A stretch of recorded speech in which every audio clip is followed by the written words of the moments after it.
another chat with another celiac friend. Tonight we're going to be joined by Jessica Hanson. Her website is called Tasty Meditation. Tonight we're going to be talking about thyroid disorders. Jessica has lived with Graves' disease. She's going to explain to us more about that and the thyroid connection with celiac disease. And yeah. And I wanted to say, you probably are thinking, I wear a lot of gray shirts. I do, gray is, my favorite color. And blue.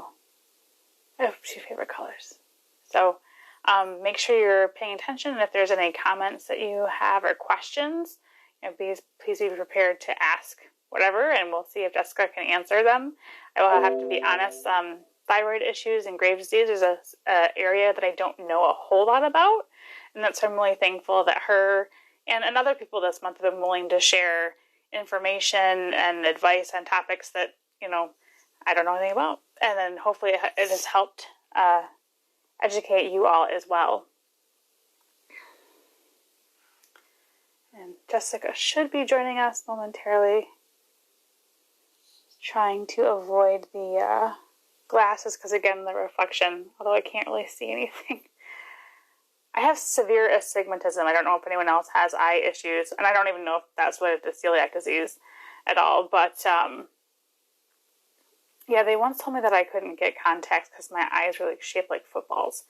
So after doing these, I'm really tempted to investigate that further because I'd really like to ditch the glasses, especially for this.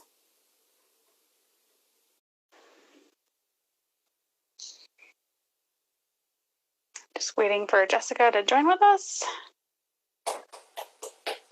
Hi. Hi. How are you? I'm good. Nice to see you. Nice to see you too. Nice to talk with you. Yeah. Is your husband preparing dinner in the background? No, my husband is actually on our terrace doing the 7 p.m. clap for essential workers. Oh. We do it every night. We're always the first in our building to go out and do it. So sometimes when one of us has a little bit of a conflict, the other one is I'm clapping for you. That is so cool. We are not doing anything like that here in Flint, but we don't have, obviously, do you live in downtown, Manhattan area, or? I actually live in Queens. In Queens, okay. And, I live in suburban, yeah, I guess you could call Flint suburban. It's not inner city. We don't have, I'm sure your place of residence is closer to other people. If I went out and clapped, people would be like, what are you doing? Yeah, I am all for, saying, it's not just clapping that needs to happen. It's not just saying thank you. It's actual, monetary things and PPE and things like that and the actual support that the doctors need. But it's also just a nice way to collectively as New Yorkers come together and just keep that energy going when we've all been inside our tiny little boxed apartments for such a long time. It's nice to just remember that there are people on the other side of the building who in it with you. It's yeah. I think it's cool. Seriously cool. Yeah, we need more PPE and they need more money. That's what needs to happen, but it's nice. Yes. Yes. So for those just joining us, and I have a few people, try contacts. Yeah, I know. I was saying before you hopped on, I've been using my glasses, but I only have one room where there's adequate sunlight. And so it reflects against my glasses. So then I feel it's I try to take them off and then I can't read, and I'm and they said try contacts, and I might. I was told once before that my eyes were so misshapen that contacts wouldn't work for me. So I don't know. Really? We'll have. Mm-hmm. It just doesn't fit on your eye properly. It's very weird. They were telling me my astigmatism was so bad that my eyes were shaped like footballs. Oh, cool. So yeah. I'm okay, all right, I guess I'll forgo the contacts for now. So for those of you joining us, we are speaking with Jessica Hanson from Tasty Meditation. And Jessica, I just want to say thank you, one, for joining me, and you've been, two, for being really vocal about this, having Graves' disease and being really open and honest about it. And I think it's really cool that you have, looking at your website, that you have the tutorial for how to do eye makeup. I do. Right? Yeah. I mean, one of the things about Graves' disease, not everyone has this like side of Graves' disease, is that I have the eye condition, and I hope that if anyone watching has Graves, I hope you don't develop the eye condition, because it's just absolutely awful and the worst part, and very vulnerable. And like quite often I look at myself in the mirror, or I look at pictures of myself, and I don't recognize myself, because your eyes are so much of who you are. And I was actually planning on doing my own makeup for my wedding, and a friend taught me some techniques, and I remember practicing and taking all of my makeup off and putting it back on again, and doing that several times because something was wrong and I couldn't pinpoint what was wrong and I couldn't figure it out. And I sent pictures to my mom, and she said, "Oh, your eyes have started to change." So I hired a makeup artist, and I realized that the makeup technique I was doing was actually just a very basic bridal technique to open your eyes to make them look even bigger, which is the problem that you have with Graves' disease, is that they look extremely large. So I started playing with techniques to kind of close off the eye and make things look darker and have like a real smoky eye technique. And I took some makeup lessons and experimented, and I said, you know what, this really helped me feel a lot more like myself, so maybe it'll help some other people. Absolutely. And I think that's why we do so much advocacy. And like, if I could help one person not feel like what I went through, whether it be celiac disease or whatever else, like if I can help one person, that's great. Totally. Yeah.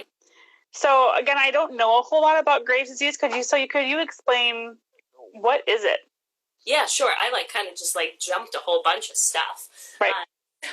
Graves' disease is the autoimmune side of an overactive thyroid. And there are various symptoms with it. Some of my symptoms were my heart rate was extremely high. And that was when I first realized that something was wrong. I was lying in bed, just completely calm, and my heart rate was 120 beats per minute. And I know, right? If you're not familiar with heart rate things, the general barometer is 60 to 90, I think, is fairly normal for resting heart rate. So it was basically, I was running down the block, but lying in bed. Yeah. You must have been so exhausted. Were you also tired? Was that another symptom? You know what? My journey with Graves' disease is real crazy, because I feel because I first went to an endocrinologist saying, I'm feeling kind of tired, and I don't know if it's the tired that comes with being a New Yorker and running around the city constantly, or is it the deeper tired that's associated with an autoimmune condition that I need some help with. So for the past 2.5 years, maybe, I actually hadn't found the right medication dosage within that whole time frame. So I don't know what actual tired is anymore, or what is energized really, because everything has been either so far on one end of the extreme. So with my heart rate, I did have to be very careful as I was teaching fitness classes, because that's what I do for a living.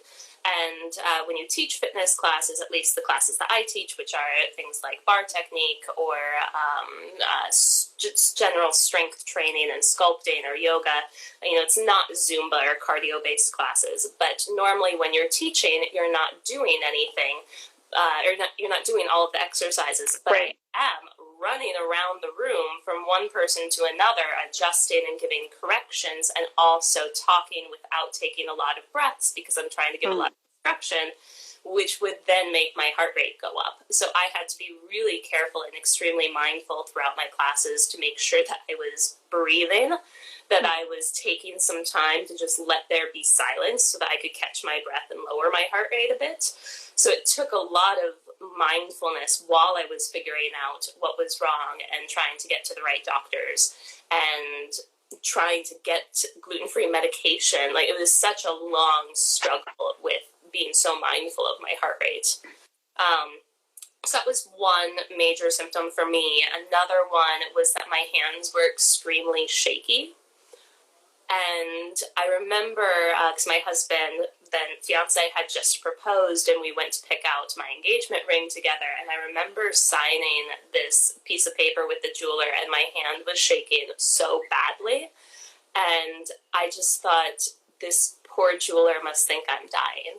Like, I need to explain this to him that, like, I'm not dying right now. Like, this is not the last thing that we're doing, is we're getting married. You know, like, I am okay. I have this thing. And it just makes you so self-conscious when you feel like your body is in this, like, super energized state. Like, I just felt like I was practically vibrating. I also, another symptom is quite often you lose weight, which I just thought I was doing something right. And I was going dress shopping, and all the dresses looked fabulous on me, which turned out to be a problem later when I bought my wedding dress in the size that I tried it on when I, had the Graves' disease symptoms very strongly, and then had to make sure I fit into that size later. So it's it was a very inconvenient time to get Graves' disease. Right. Well, I think that's such a great point. Like, especially in the culture we live in now, we think, losing weight is such a great thing. We don't necessarily think of that as a symptom of something. And so, yeah. And especially, like, I think there are people, that, again, same with celiac disease, like, I was thin, like, this is great. I'm like, well, but you were actually sick the whole time. So we need to take in light, because, like, last night I talked to somebody whose child had type 1 diabetes, and again, they had lost weight. And so we need to be mindful that, yes, losing weight can be healthy, but we need to make sure we frame that in a reference of what else is going on.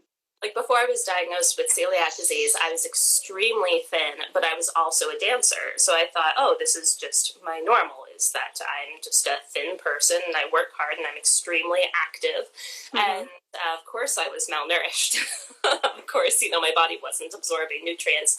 And once I went on the gluten-free diet, I gained some weight. But yeah, so many people would tell me, like, wow, I wish I had your genes. And I would say, I don't. I mean, like, it's an autoimmune condition.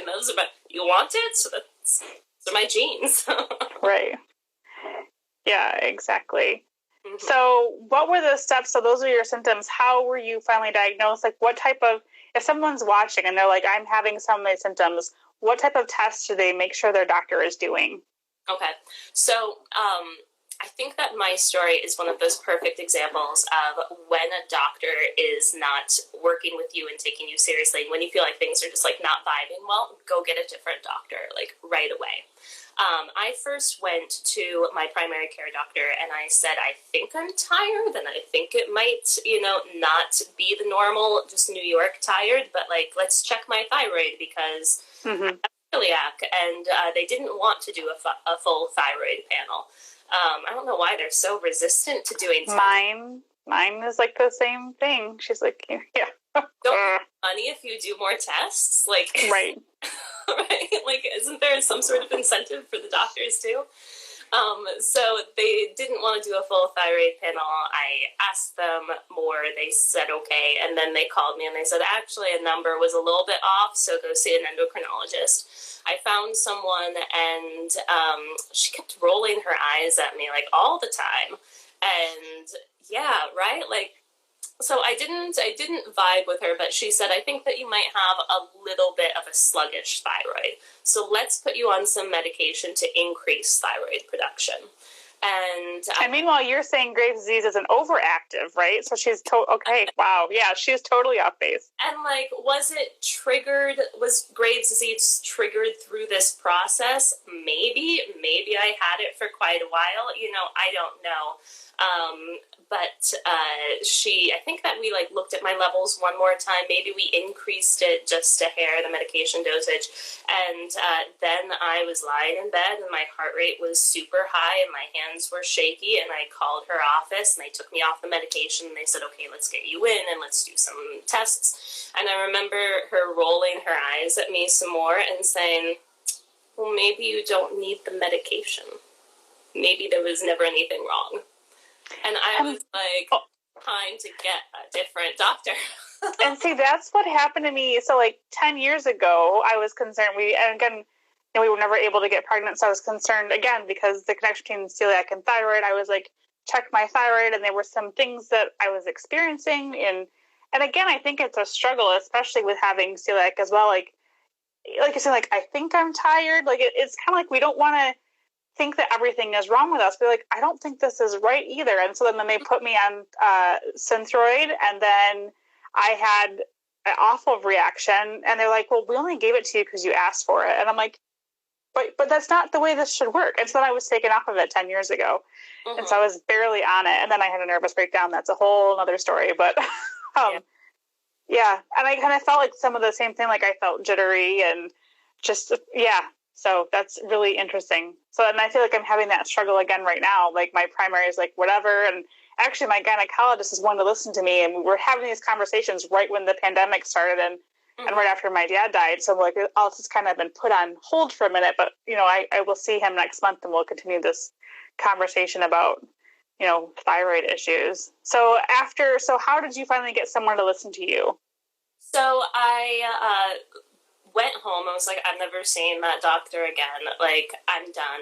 And looked up some new doctors, and just based on one doctor's like bio and like what she had to say and general groups of people who she works with, I was like, this person looks like she has a lot of empathy, and that's who I want to see.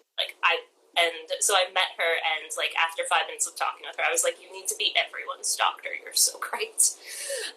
So she was really wonderful. She looked at my test results and she said, oh my God, you like obviously have Graves' disease. And so I went in and like got some sort of test done where they looked at my thyroid and they said, yep, confirmed Graves' disease. That's just what it is. And so it was, you know, it's funny how it's an easy answer when you find the right person. Right. And they must have like in that situation, I would both feel relieved and like crushed that it took that long to get the care that I need. I don't know if that's kind of how you felt, but that's how I would feel. It'd be like, I don't want to cry. Yeah.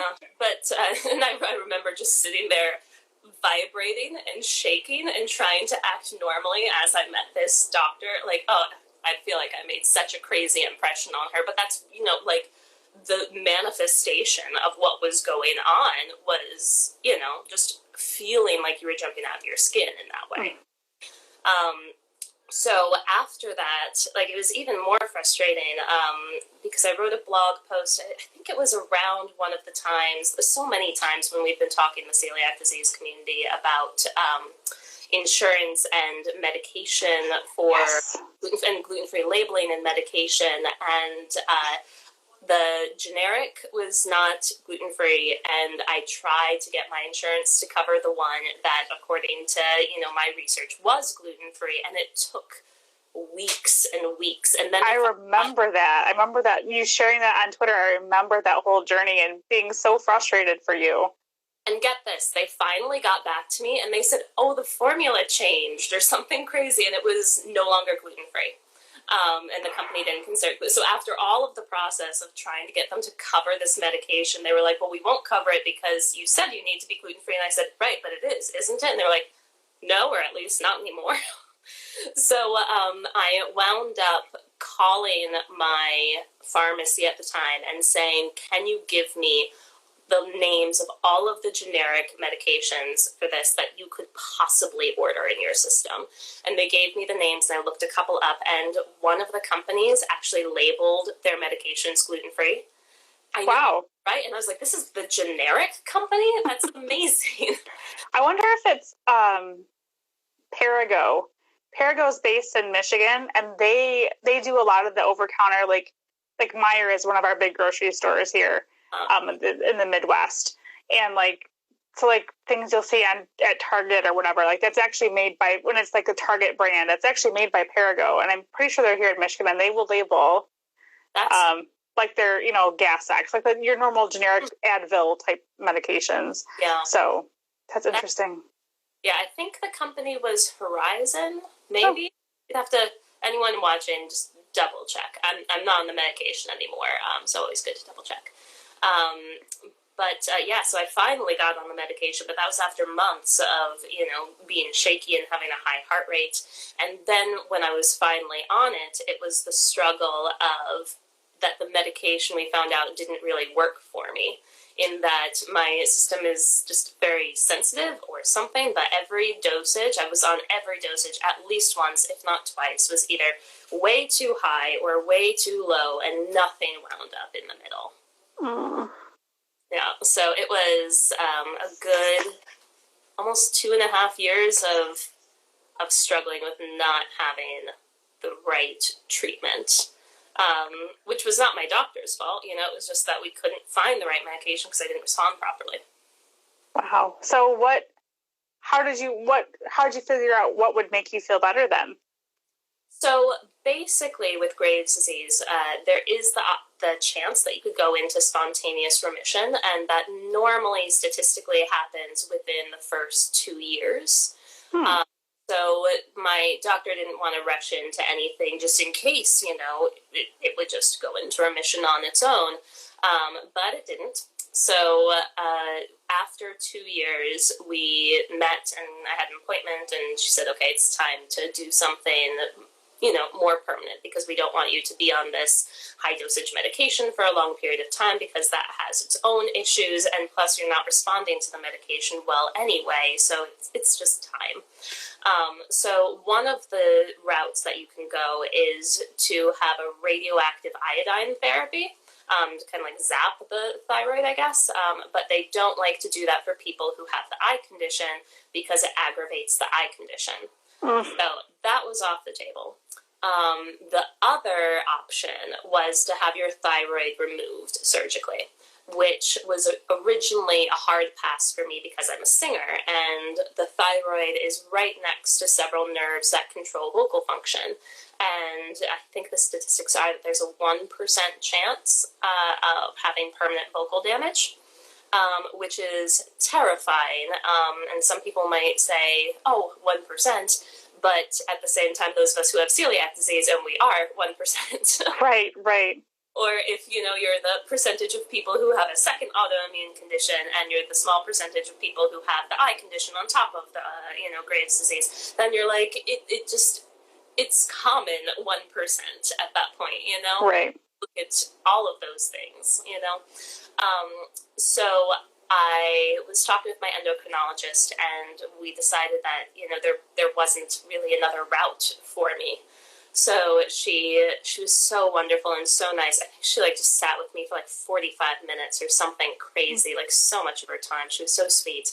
And she said, you're going to find the right surgeon, and you're going to find this, here's some recommendations of people who, I normally send patients to, but you're going to find the surgeon who works with all the opera singers in New York and who works with all the Broadway singers, and you are going to find them, and you are going to go, and it's going to be okay. So it was really, really nice. So I met with a couple of surgeons, and the first one I met with, I actually really liked, and I said, oh, great. Sold. Yeah. And then I waited a couple weeks to have one more appointment with someone who I had a really good feeling about, because in her bio, it said that she specializes in vocal preservation during thyroid surgery. And I met her and I said, I feel like you are speaking to the singers. Mm-hmm. And I am here. And she said, yeah, we do get a lot of singers. So I wound up going with her, and I originally had my thyroid surgery scheduled for the end of March. And then the coronavirus pandemic and all of that happened, and my surgery was canceled a week beforehand. And then I just spent several weeks just waiting. It was, and I understand fully the gravity of the crisis and the importance of what's going on, but my heart reaches out to all the people who, are still waiting for their surgeries, or, had a path and didn't have a path and can't get their necessary care because, everything is a mess. Absolutely everything.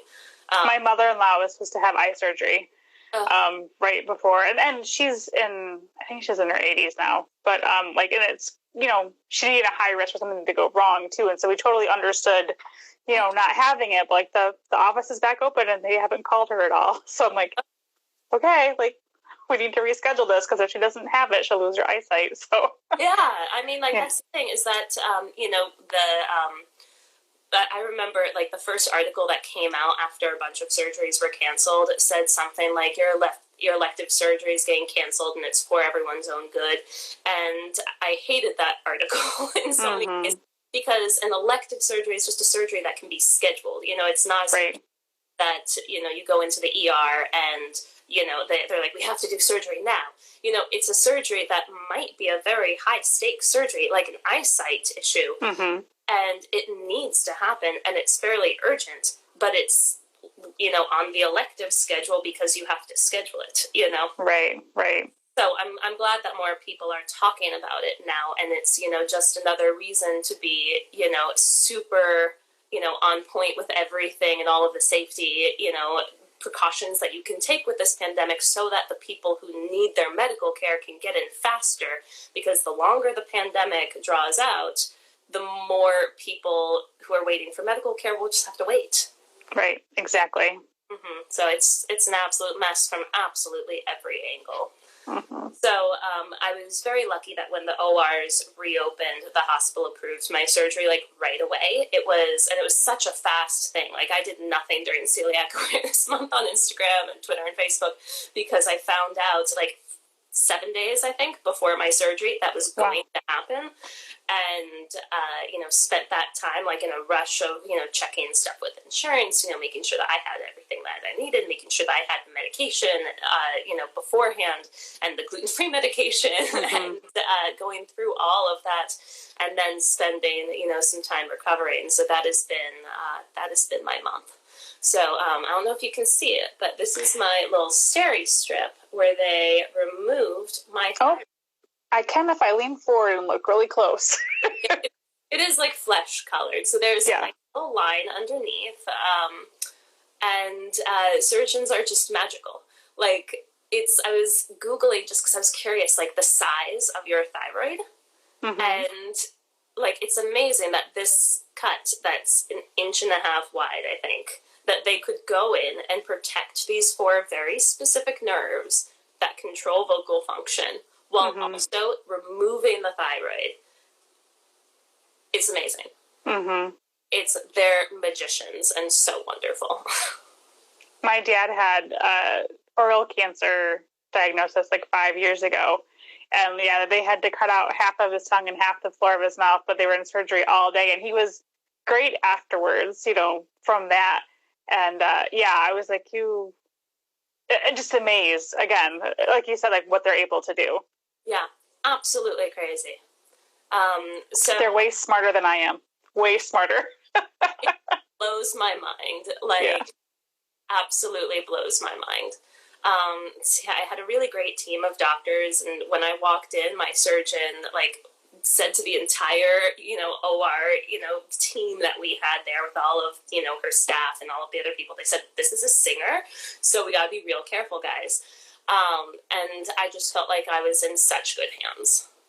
And things seemed to be going pretty well vocally afterwards, and slowly working on coming back to making sounds and singing within comfort levels and humming and things like that. Mm-hmm. But so far it's been good. So do you have specific physical therapy related to your vocal cords that you're certain?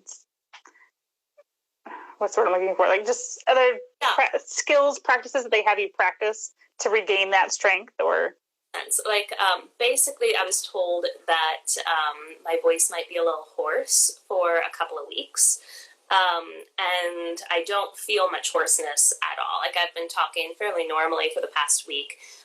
Definitely the first week and a half, especially the first couple of days, I hardly had any voice. And it was tough when, all you want to do as a singer is, just do it once, just sing your big notes mm-hmm. once, make sure that it's there, But basically I was told, that I could start, talking and humming and doing light things and, mm-hmm. slowly work my way up.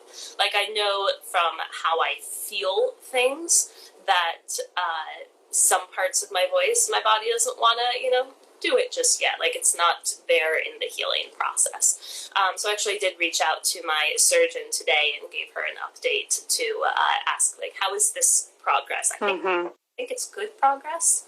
I think it's going to be categorized as good, I hope. But it's such a weird thing when it's like playing an instrument, but your instrument is inside you and you can't see it, and so you're like, are all the notes there? Can you play all the notes? Right. Right? It's a very weird thing. So I will start voice lessons again at some point, but just doing some very light and gentle work to continue to explore it, and just waiting for it to heal. So now that your thyroid's removed, what happens next? Will you continue? Will you be on some sort of medication? So in case somebody's watching, and again, we're talking to Jessica Hanson about her journey with Graves' disease, which is a thyroid condition, and she just had her thyroid removed. So what is the next steps for you as far as medical care? Yeah. So when you have like a partial thyroid removal, like you still have thyroid in your system, so you have to explore, what the levels are and where you are, and do you need medication? Which medication do you need? I don't have a thyroid at all anymore. Which is nice because I feel like when I was on the medication to block production, like it was just such a struggle for my body. I hear that it's easier with how this is going to go when you don't have a thyroid and then you introduce thyroid hormone into your system. I'm hoping I'll be able to find the right dosage more easily. Yes, because like your body's not fighting to produce it itself, so it's just like, it's not there and now it is. That's how I hope it's gonna go. So I'm currently on medication to introduce thyroid into my system, and I see my endocrinologist I think in 2 weeks to check to see what my levels are and begin adjustments from there. The other thing that is now in the horizon, and one of the things that was so important for me to get my thyroid removed fairly timely is that I have the eye condition, and I needed, basically you need the eyes and your thyroid hormone levels to stabilize before you can have the surgery on your eyes to help the issues that you're experiencing. So I couldn't get my thyroid stabilized. So first step was to remove the thyroid, now work to stabilize it, and then the clock starts for my next surgeries. So every week that, was pushed back with my surgery was another week that, the rest of my medical care was pushed back. Yep. So with further surgeries, will they be able to make your eyes smaller, for lack of a better term? Right.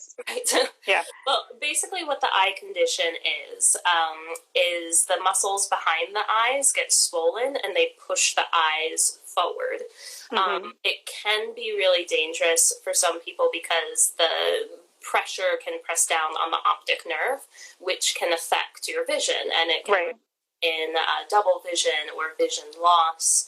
And so that's something that doctors watch very carefully. For me, I have a fairly active case, or not fairly active, I have a case. Right. There's a lot of phrases that you use in this community, in that the eyes are in an active stage or in the inactive stage, and you hope that they're in the inactive stage so that you can move forward with a medical treatment. But I have a fairly moderate case, I guess, of the eye condition, in that my eyes have moved forward quite a bit. They don't close all the way when I sleep, which means that my eyes end up getting really dry, and then they overproduce tears. So quite often I just look like I'm crying, and everything is fine, but I just be dabbing at my eyes all the time. And then they told you don't touch your eyes because of the crisis, and then I just and I said, great, it's just going to be tear streaks down my face.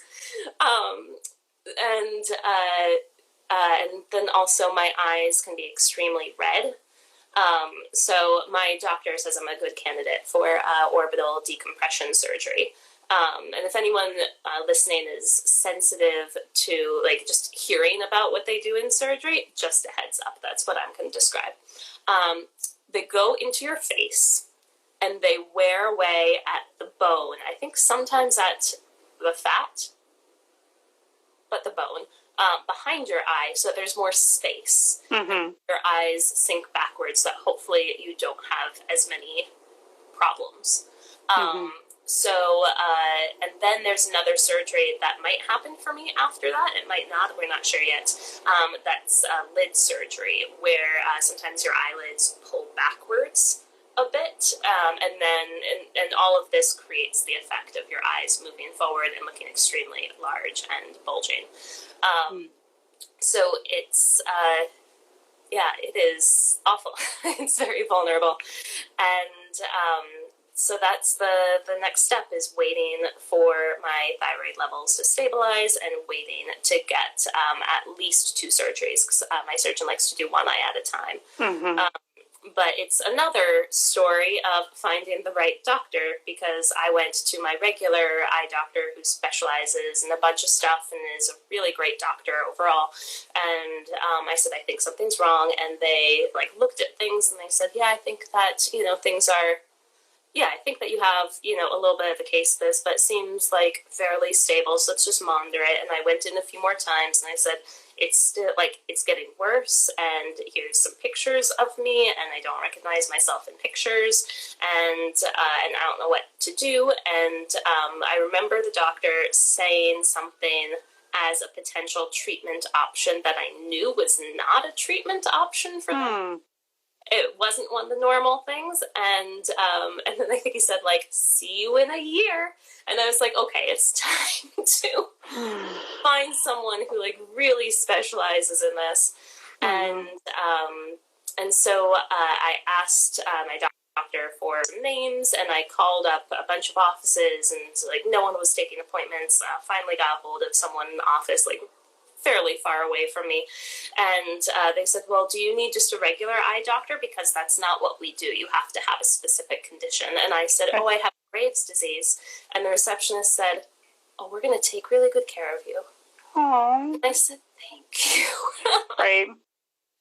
Right. So when you have the right team and the right offices, just that little bit of empathy from the person over the phone was so nice.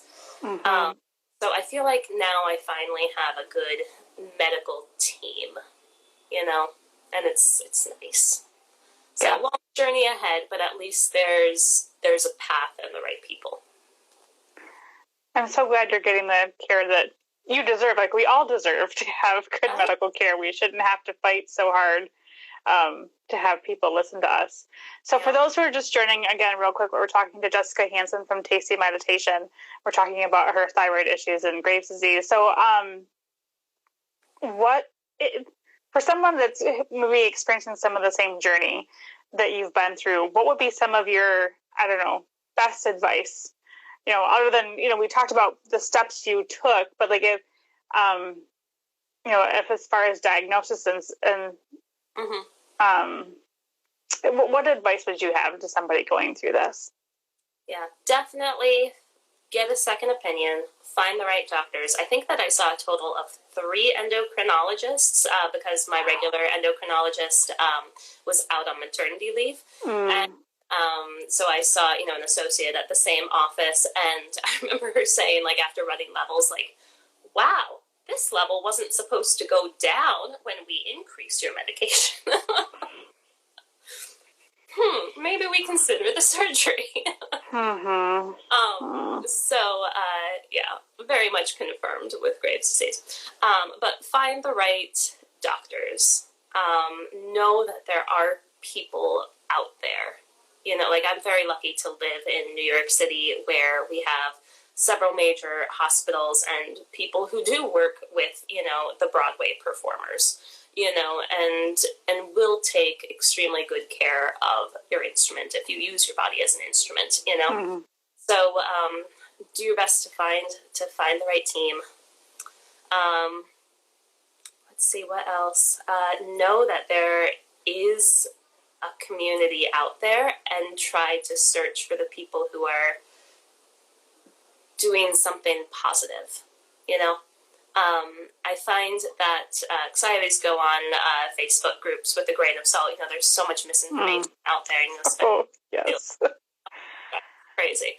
But I found that there was so much, and I find this with the celiac community too, that there's a lot of sadness that's out there.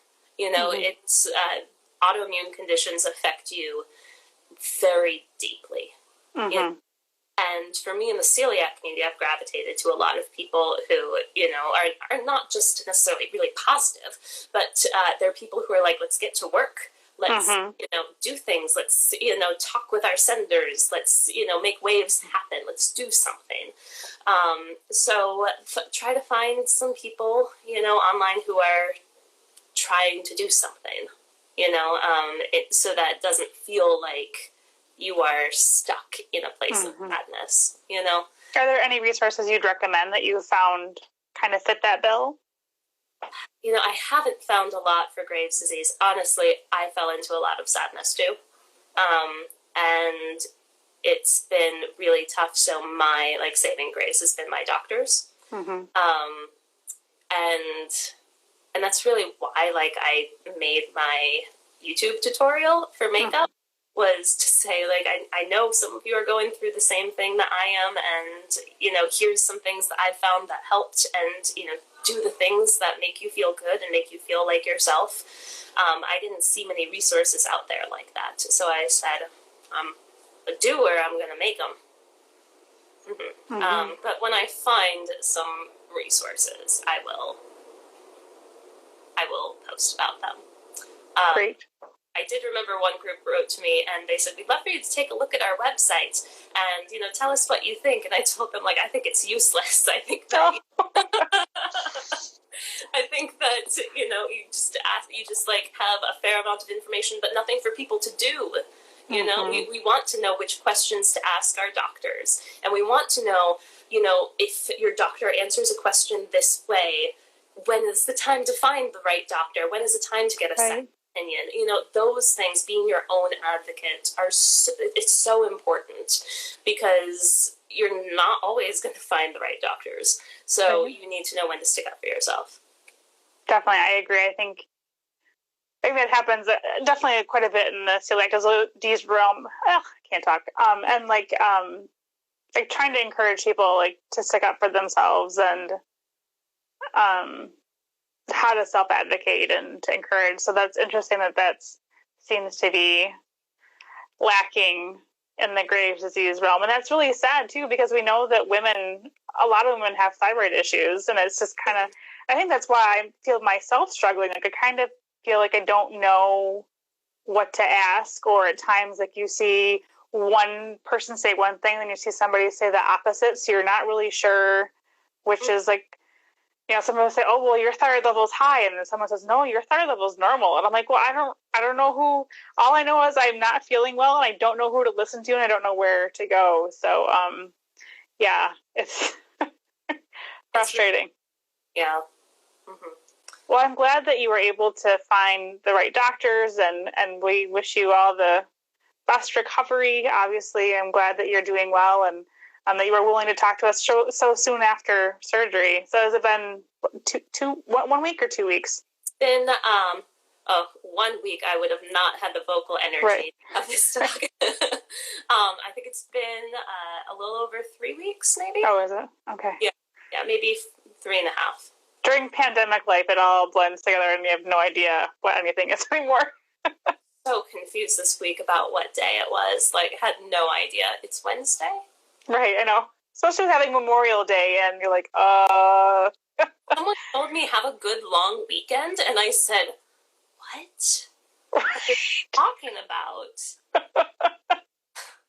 Long weekend. Right. Nonsense. Yeah, it all kind of feels like a long weekend, but at the same time, not a weekend at all. Like, it just feels constant. I don't know. Maybe, especially for me, writing a blog and working from home, it just one day goes into another. Right. Important to remember that, like, being at home during a pandemic is not a vacation. Right.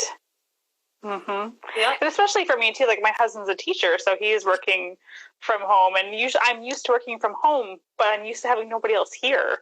Like, and you get used to your own routines and rhythms and stuff, and you're like, okay, you're here now. What do I do? And I have to make you lunch. Usually, I only make myself lunch, and oh yeah, this needs to get done. So he's been great. He really has, and so and it's been interesting to like listen in on his every once in a while, like their staff meetings, like they'll just talk with each other just to catch up with other staff, and it's nice to hear their camaraderie and stuff. It's definitely different trying to teach middle schoolers when they're not in front of you. Yeah. Oh, I remembered one thing that I was going to say. My train of thought went like this. Oh. Looping back to the emotional thing that you feel, and how I said I think that there's a lot of sadness in the autoimmune disease community, and specifically what I've experienced personally. In that celiac disease, the treatment is a change in diet, right? Which can be frustrating because there's a lot of things that we can't always control, and not everyone feels totally better just going gluten-free, and there's a lot of other things to do, or it takes a long time. The Graves' disease community, there's also extremely little treatments. There are the things like the medication and that radioactive iodine therapy and the thyroid removal, but if you don't respond to the medication, and you don't go into remission, if you're not responding to it, there's very little out there, and it's the same thing for the eye condition, in that you basically just wait, and you just wait for it to just stop and be stable, and you wait for your thyroid levels to be stable, and then you wait some more, and then you wait some more until you could potentially do something about it. It is so frustrating. That's very powerless. Right? Totally. So I think that the other thing to lead with in my recommendations and things like that is to remember that you're not alone. So find the community. For sure. Wait, hard.